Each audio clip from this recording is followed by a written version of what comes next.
And in fifth news, after the acquisition of I/O by Sam Altman's OpenAI, it is a pressure on Apple to focus on innovation. British-American designer Johnny Ive, famed for designing Apple's most prominent products, is now entering an expansive tie-up with OpenAI as it ventures into AI hardware. The ChatGPT maker announced its acquisition of Eve's startup I/O for a 6.4 billion US dollar in an all-equity deal, and by working closely with OpenAI CEO Sam Altman, Eve seeks to pioneer the next generation of technology for the AI-first world we are entering.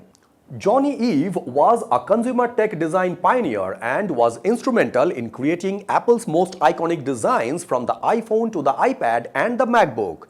Ive joined Apple in 1992 and became the senior vice president of industrial design by the late 1990s under Apple founder Steve Jobs.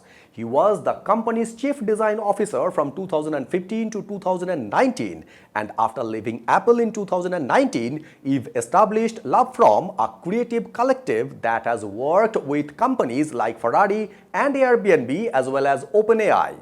Johnny Ive's LoveFrom had been working with OpenAI behind the scenes from about 2 years. Meanwhile, Ive co-founded device startup I/O last year with other former Apple designers Scott Cannon, Evan Hanke, and Tang Tan, when I/O is having a team of around 55 engineers, scientists, researchers, physicists, and product development specialists, and the startup is now merging with OpenAI to create AI-powered consumer devices where LoveFrom and Eve will spearhead creative responsibilities across OpenAI and I/O.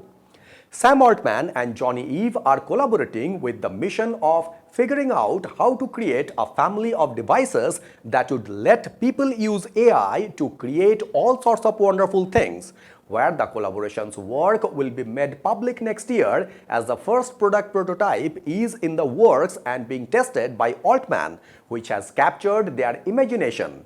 And this partnership puts OpenAI in direct competition with Apple in the consumer devices space.